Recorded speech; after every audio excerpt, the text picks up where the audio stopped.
Hello friends, स्वागत है एक बार फिर से आप सभी का आपके अपने YouTube channel man Pratap competitive classes 2.0 में। तो दोस्तों, जैसा कि हम लोग पढ़ रहे थे, धातु और अधातु चैप्टर शुरू किए थे और धातु और अधातु में हम लोग मेन पॉइंट्स पढ़ लिए थे। और फिर हम लोग क्या पढ़ रहे हैं, आज की क्लास में हम पढ़ रहे हैं कि धातु के गुण क्या हैं। हम ये पढ़ लिए थे कि धातु अधातु की शुरुआत कहाँ से होती है, ये पॉइंट्स कहाँ से आते हैं, ये सारे पॉइंट्स हम लोग पढ़ चुके थे कि प्राचीन समय में लोगों की मान्यता क्या थी कि पारस पत्थर की खोज करना और अमृत की खोज करना। पारस पत्थर क्या कर रहा था, किसी भी घटिया पदार्थ को सोने जैसी महंगी धातु में बदल देता था।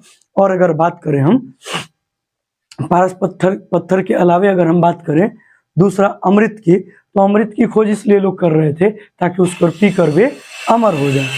और ये सभी बातें जो है ना, इन्हीं सभी बातों के कारण ही, इन्हीं सभी चीजों के कारण ही हम किसकी खोज कर पाए, तत्वों की खोज कर पाए। लोग जो है खोज करते गए, नई नई चीजें मिलते गई, कीमियागर लोगों के द्वारा खोजा गया, नई नई चीजें मिलती गई। और याद रखेंगे कि धीरे धीरे उनके गुणों का अध्ययन किया गया तो उन्हें धातु और अधातु में बांटा गया। आइए हम समझते हैं धातु के गुण, धातु के भौतिक गुण। ध्यान देंगे यहाँ पर हम लिखे हैं धातुओं के भौतिक गुण। अगर बात करें मेरे भाई धातु के भौतिक गुण की, तो धातुओं को पीट कर हम क्या कर सकते हैं, पतली चादर बनाया जा सकता है। धातुओं को हम पीट कर क्या करते हैं, पतली चादर बनाते हैं। और एक बात इसमें ध्यान देने वाली ये है कि वो जो चादर होगी उस चादर को बहुत ही पतला किया जा सकता है, उस चादर को बहुत ही पतला किया जा सकता है। जैसा कि आपको यहाँ पर एग्जाम्पल के रूप में बताया गया है कि किसी पदार्थ का वह गुण, अब यहाँ पर एक परिभाषा आएगा, किसी पदार्थ का वह गुण जिसमें उसे पीटकर पतली चादर के रूप में परिवर्तित किया जा सकता है, आघात वर्धन्यता कहलाता है। किसी पदार्थ का वह गुण जिसमें उसे पीटकर चादर के रूप में परिवर्तित किया जा सकता है, आघात वर्धन्यता कहलाता है। हालांकि आघात वर्धन्यता दो शब्द से बना है, आघात और वर्धन्यता। आघात का मतलब होता है चोट देना और वर्धन्यता का मतलब होता है बढ़ जाना। तो वैसे पदार्थ जिनको आघात चोट देने पर बढ़ जाते हैं, तो उन पदार्थों में आघात वर्धन्यता का गुण पाया जाता है। इस बात की जानकारी रखेंगे आप, ठीक है। अगर आगे बढ़ जाए मेरे दोस्त, तो आगे हमारे पास क्या है, तो आगे हमारे पास है भाई, आगे हमारे पास है कि सोना जो है, सोना अत्यधिक आघात वर्धन्य तत्व है या धातु है, जिसको हम पीट कर लगभग 0.01 mm पतली चादर बना सकते हैं। ये ध्यान रखेंगे। इसके अलावा उदाहरण के रूप में सोना है, चांदी है, तांबा है, एल्यूमिनियम है, एक्सेट्रा है, ठीक है। अपवाद में है भाई, धातु है अपवाद में, उसमें हम उसे पीट कर चादर नहीं बना सकते हैं। एग्जाम्पल के रूप में शीशा और बिस्मथ, इसे चादर नहीं बनाया जा सकता है। इसे पीटने पर शीशा चूर-चूर हो जाता है और बिस्मथ भी चूर-चूर हो जाता है। आगे बढ़ जाए मेरे दोस्त, तो आगे है कि धातुओं को खींचकर हम पतली तार बना सकते हैं। धातुओं को खींचकर पतली तार बना सकते हैं। किसी पदार्थ का वह गुण, अब यहाँ पर एक गुण है, किसी पदार्थ का वह गुण जिसमें हम उसे खींचकर पतली तार बना सकते हैं, लंबी तार बना सकते हैं, उसे हम क्या कहते हैं, तन्यता कहते हैं। उस गुण को क्या कहते हैं, तन्यता कहते हैं, डक्टिलिटी कहते हैं। और आघात वर्धन्यता को मैलिएबिलिटी कहते हैं, ठीक है। याद रखेंगे, तन्यता, सोने की तन्यता बहुत ज्यादा होती है। लगभग 1 ग्राम सोने से 2 किलोमीटर लंबी तार बनाई जा सकती है, ऐसा केमिस्ट लोगों का मानना है, ठीक है। और याद करेंगे कि इसका उपयोग कहाँ होता है, तो धातुओं को खींचकर तार बनाने के कारण ही हम उसका उपयोग, तांबे का उपयोग विद्युत तार के रूप में करते हैं। तांबे के अलावा अगर हम बात करें मेरे दोस्त, तो लोहे की तार होती हैं जिसका उपयोग हम लोग घर बनाने के समय में भी उसका उपयोग करते हैं। एल्यूमिनियम के तार का उपयोग करते हैं। ये सारी चीजें हैं जिनका हम अपने दैनिक जीवन में उपयोग करते हैं। आगे है भाई कि धातुएं जो होती हैं वह ऊष्मा का संचरण करती हैं, यानी कि धातुएं एक जगह से दूसरी जगह ऊष्मा को स्थानांतरित करती हैं। एक प्रयोग से समझते हैं। हमारे पास यह एक लोहे का स्टड है, इसमें हम एक लोहे की छड़ जोड़े हुए हैं। यह स्टैंड है, इस स्टैंड में लोहे की छड़ जोड़े हैं। एक तरफ हम मोम रखे हुए हैं और एक तरफ इसे मोमबत्ती से गर्म कर रहे हैं। गर्म करते हैं तो देखते हैं कि यह मोम जो है वह धीरे धीरे पिघलने लगता है।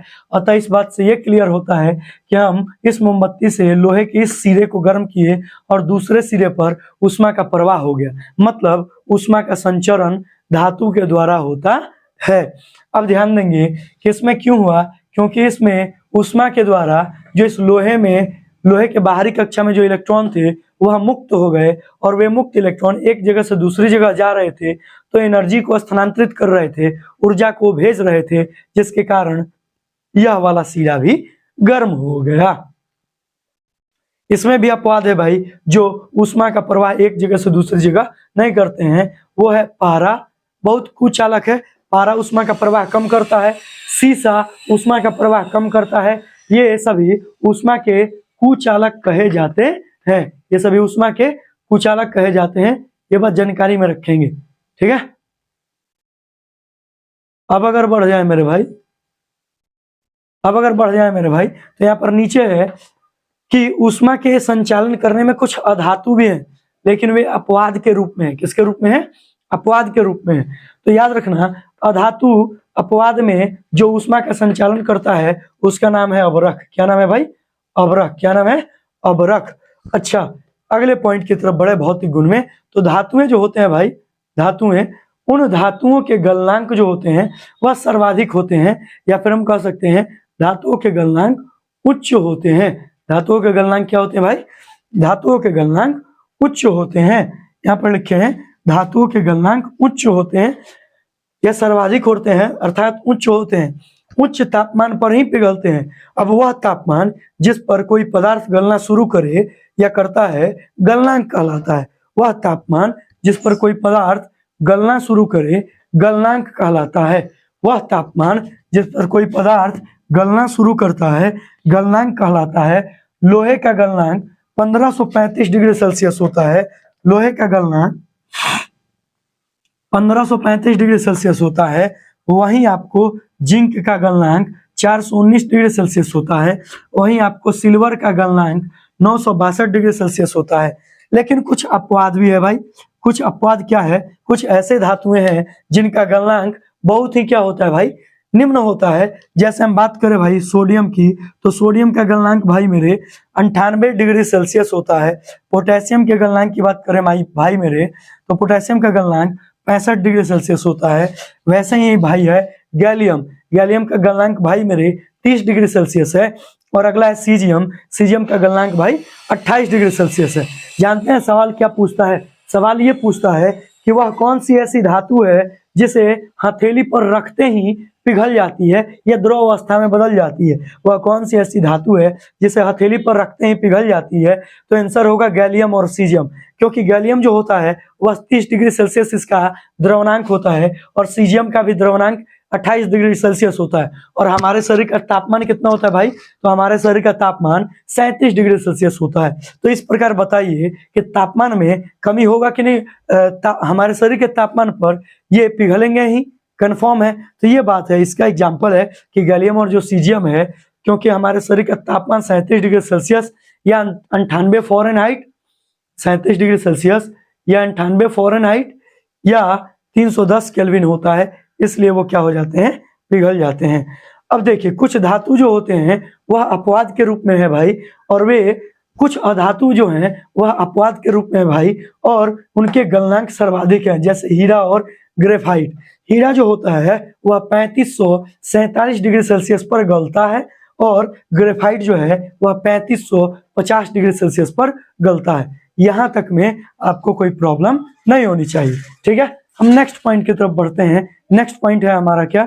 नेक्स्ट पॉइंट है हमारा क्वथनांक। नेक्स्ट पॉइंट हमारा क्या है भाई? नेक्स्ट पॉइंट है हमारे पास क्वथनांक। नेक्स्ट पॉइंट क्या है? क्वथनांक। तो चलिए क्वथनांक को देखते हैं। कहता है कि कुछ धातुओं में, धातुओं के क्वथनांक जो होते हैं वे उच्च होते हैं, और वह ताप जिस पर कोई पदार्थ उबलना शुरू करे उसे हम क्या कहते हैं? क्वथनांक कहते हैं। याद रखेंगे कि क्वथनांक क्या होती है? तो क्वथनांक वह ताप जिस पर कोई पदार्थ उबलना शुरू करता है क्या कहलाता है मेरे भाई? क्वथनांक कहलाता है। क्या कहलाता है भाई? क्वथनांक कहलाता है। और याद रखेंगे मेरे भाई कि लोहे का क्वथनांक 2750 डिग्री सेल्सियस होता है। लोहे का क्वथनांक कितना होता है भाई? 2750 डिग्री सेल्सियस होता है। जबकि तांबे का क्वथनांक 2567 डिग्री सेल्सियस होता है। और जिंक का क्वथनांक 907 डिग्री सेल्सियस होता है। और याद रखेंगे अपवाद में कुछ धातु होंगे जिनके गलनांक कम होते हैं। पानी लेवा। जैसे अधातुओं में जैसे हम धातु की बात करें तो सीजियम का गलनांक 680 डिग्री सेल्सियस है। पोटेशियम का गलनांक 774 डिग्री सेल्सियस है। और वहीं सोडियम का गलनांक 881 डिग्री सेल्सियस है। कुछ अधातु हैं, उन अधातुओं के क्वथनांक भी उच्च होते हैं। इसमें आपका क्या आ जाएगा? इसमें आपका हीरा आ जाएगा और आपका ग्रेफाइट आ जाएगा। हीरा जो है वह उबलता है 4827 डिग्री सेल्सियस पर। हीरा कितने डिग्री सेल्सियस पर उबलता है? 4827 डिग्री सेल्सियस पर। और वही ग्रेफाइट आपको माफ कीजिएगा, ये 48 होगा और ये 45 होगा। ग्रेफाइट जो होगा वो 4527 डिग्री सेल्सियस पर उबलता है। ठीक है, अब आगे बढ़ जाएं तो आगे हमारे पास गुण है भाई कि धातुओं में विशेष प्रकार की ध्वनि उत्पन्न करने का गुण होता है। धातुएं विशेष प्रकार की ध्वनि उत्पन्न करती हैं। जैसे जब हम धातुओं को किसी भी औजार से पीटते हैं तो उसे पीटने के फलस्वरूप उससे क्या निकलती है? तेज ध्वनि निकलती है। और इस गुण को हम सोनोरस कहते हैं। यानी कि धातुएं सोनोरस होती हैं। जैसे लोहे को पीटने पर विशेष प्रकार की ध्वनि तीक्ष्णता के साथ उत्पन्न होती है। अपवाद में हो जाएगा भाई सीसा। सीसा जो है धातु है, लेकिन इसको पीटने पर तीक्ष्ण ध्वनि उत्पन्न नहीं होती है। और पारा एक द्रव के रूप में पाया जाता है और इसको भी पीटने पर तीक्ष्ण ध्वनि नहीं उत्पन्न होगी।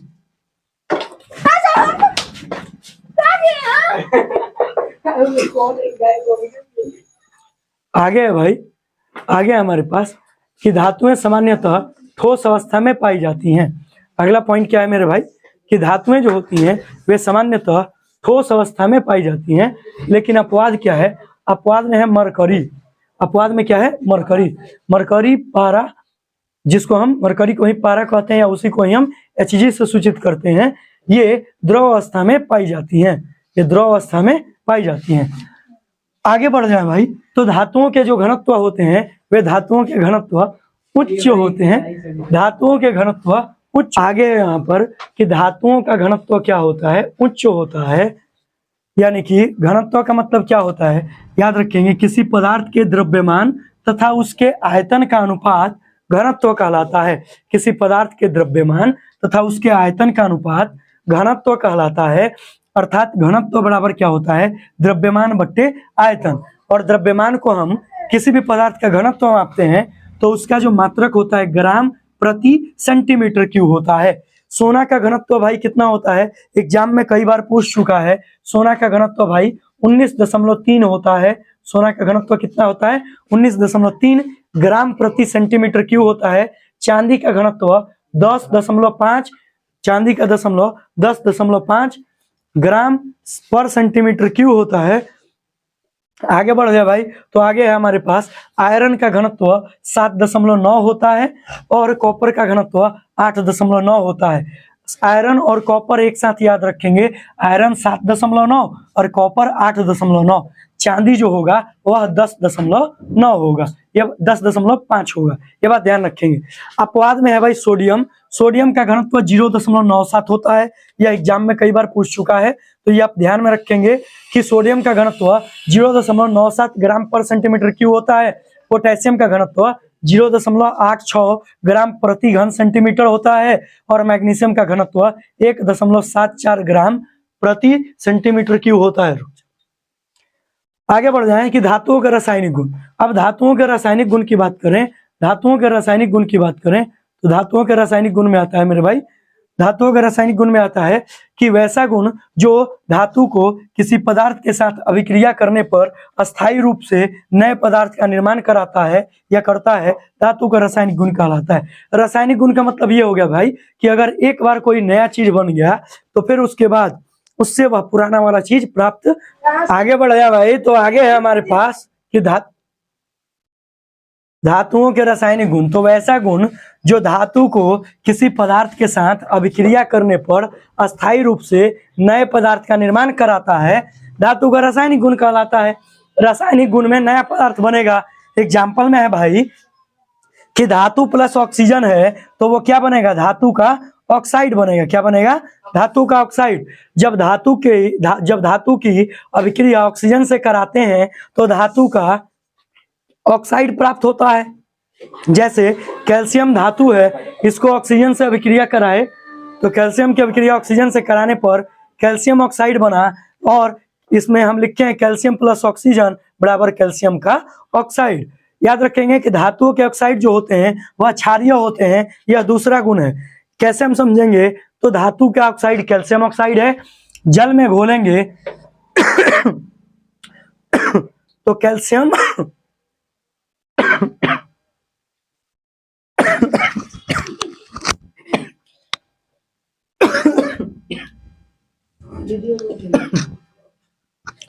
तो हमें कैल्शियम ऑक्साइड प्राप्त होगा, कैल्शियम हाइड्रोक्साइड प्राप्त होगा, और यह बताता है कि यह क्या है, क्षार है। ठीक है, अगर नेक्स्ट पॉइंट की तरफ बढ़ जाए भाई, तो नेक्स्ट पॉइंट हमारे पास है धातु के ऑक्साइड की क्रियाशीलता श्रेणी आ गया। अब क्रियाशीलता श्रेणी क्या है भाई, तो वैसी श्रेणी जिसमें धातुओं को किसी दूसरे तत्व के साथ अभिक्रिया कराने में सामर्थ्य के अनुसार सजाया जाता है, क्रियाशीलता श्रेणी कहलाता है। हम अपने लैंग्वेज में लिखवाए हैं, क्या है क्रियाशीलता श्रेणी, वैसी श्रेणी जिसमें धातुओं को किसी दूसरे तत्व के साथ अभिक्रिया कराने के सामर्थ्य के अनुसार सजाया जाता है, क्रियाशीलता श्रेणी कहलाता है। जैसे वो श्रेणी आपको यहाँ पर लिखे हुए हैं, ध्यान से देखिए। वो श्रेणी आपके पास क्या है भाई, वो श्रेणी है आपके पास क बा काना मंगल जी कर लो सीडी को निकाल टीसी। यहाँ पर रुक जाना है, क्या बोले, क बा काना मंगल जी कर लो सीडी को निकाल टीसी। उसके बाद रुक जाना है, फिर है तापचा प्लेट सो। क्या है भाई, क बा काना मंगल जी कर लो सीडी को निकाल टीसी। उसके बाद रुकना है, फिर बोलना है तापचा प्लेट सो।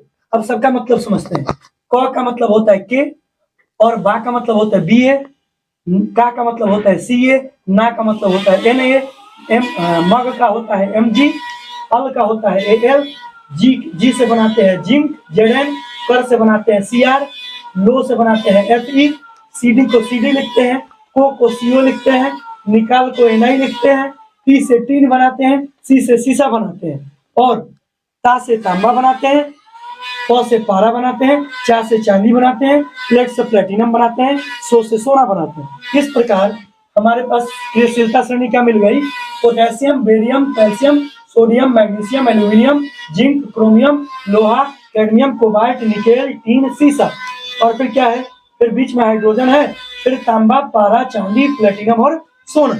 ये याद कैसे रखेंगे, क बा काना जी कर लो, क बा काना मंगल, क बा काना मंगल जी कर लो सीडी को निकाल टीसी, फिर है नीचे रुकने के बाद क्या बोलना है, तापचा प्लेट सो। ठीक है, क्या बोलेंगे, क बा काना मंगल जी कर लो सीडी को निकाल टीसी। क्या बोलेंगे, क बा काना मंगल जी कर लो सीडी को निकाल टीसी, तापचा प्लेट सो। ठीक है, ये अब इनके बारे में देखो भाई। तो हमारे पास क्या हुआ भाई, हमारे पास हुआ क बा काना मंगल जी कर लो सीडी को निकाल टीसी, क बा काना मंगल जी कर लो सीडी को निकाल टीसी। उसके बाद रुकना है, फिर तापचा प्लेट सो। याद रखेंगे, क से बनाना है के, और के से बनाना है पोटेशियम, बा से बनाना है बी ए, और बी ए से बनाना है बेरियम, का से बनाना है सी ए, सी ए से बनाना है कैल्शियम, ना से बनाना है एन ए, और एन ए से सोडियम, मग से बनाना है एम जी, और एम जी को कहेंगे मैग्नीशियम, अल से बनाएंगे Al और Al से बनाएंगे एल्यूमिनियम। Al से क्या बनाएंगे? एल्यूमिनियम। आगे है भाई जी से बनाना है Zn और इसको कहते हैं जिंक। कर से बनाना है Cr और क्रोमियम। लो से बनाना है Fe और लोहा। Cd इसको Cd लिखेंगे और Cd का मतलब कैडमियम। को CO लिखेंगे और इसका मतलब होता है कोबाल्ट। और टी को टीन कहते हैं और टीन को टीन लिखेंगे। सी को सीसा कहेंगे। फिर हाइड्रोजन बीच में रख देंगे। ता से बनाएंगे तांबा, प से बनाएंगे पारा, चा से बनाएंगे चांदी, प्लेट से बनाएंगे प्लेटिनम और सो से बनाएंगे सोना। तो ये आपको ध्यान में होना चाहिए। अब इनकी अभिक्रिया कराते हैं। देखिए ऊपर के जो तत्व हैं पोटेशियम, बेरियम, कैल्शियम और सोडियम, यहाँ पर लिखे हैं जल से तीव्र अभिक्रिया करते हैं। ये क्या करते हैं? जल से तीव्र अभिक्रिया करते हैं, मतलब तेजी से अभिक्रिया करते हैं। आगे बढ़ जा भाई। तो नीचे देखिए मैग्नीशियम, एल्यूमिनियम, जिंक, क्रोमियम और फेरम लोहा जो है ये जल से धीमे गति से अभिक्रिया करते हैं। आगे बढ़े भाई तो याद रखेंगे जितने जल से तेजी से अभिक्रिया करते थे तत्व वे अम्ल से भी तेजी से अभिक्रिया करते हैं और अम्ल से तेजी से अभिक्रिया करके हाइड्रोजन गैस मुक्त करते हैं। ये बात ध्यान रखेंगे। तो पोटेशियम, बेरियम, कैल्शियम और सोडियम ये अम्ल के साथ भी तेजी से अभिक्रिया करते हैं। आगे बात करें भाई मैग्नीशियम से ले लें हम शीशे तक। तो मैग्नीशियम से शीशा तक जितने भी धातु हैं ये धातुएं आपको अम्ल के साथ धीरे गति से धीरे धीरे अभिक्रिया करती हैं और हाइड्रोजन गैस छोड़ती हैं। और इसके नीचे के जितने तत्व हैं वे अम्ल से अभिक्रिया करते ही नहीं है, लेकिन कुछ अपवाद में है। उन अपवादों को भी जानते हैं। चलिए देखते हैं। अब देखे भाई कि यहाँ पर अम्ल से अभिक्रिया नहीं करती है, इसलिए सोने को गलाने के लिए हम किसका प्रयोग करते हैं? तो अम्ल राज का प्रयोग करते हैं। किसका करते हैं? अम्ल राज का प्रयोग करते हैं। और अम्ल राज को एक्वारेजिया कहते हैं। और याद रखेंगे एक्वारेजिया में HCl और HNO3 होता है। HCl 3 अनुपात में होता है और HNO3 1 अनुपात में होता है। सवाल पूछ देता है कभी कभी क्या होता है जब जिंक सल्फेट के विलयन में लोहे को डाला जाता है। तो ठीक है, तो इसके लिए क्रियाशीलता श्रेणी याद होनी चाहिए। क्रियाशीलता श्रेणी में याद रखेंगे ऊपर से नीचे आते हैं तो क्रियाशीलता का मान घटता है। क्रियाशीलता का मान घटता है। इसलिए अगर आप देखें ध्यान से यहाँ पे तो आपके पास क्या है? यहाँ पर है जिंक और यहाँ पर है लोहा। तो जिंक ज्यादा क्रियाशील होगा, लोहा कम क्रियाशील होगा।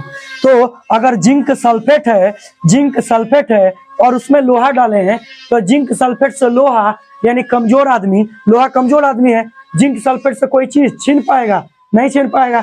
इसलिए यहाँ पर ये अभिक्रिया नहीं होगी। तो यहाँ पर किसी भी प्रकार की अभिक्रिया नहीं होगी। लेकिन वही सवाल उल्टे हो जाए, कह दिया जाए कि क्या होता है जब लोहे के सल्फेट में जिंक का टुकड़ा डालते हैं या जस्ते का टुकड़ा डालते हैं तो क्या हो?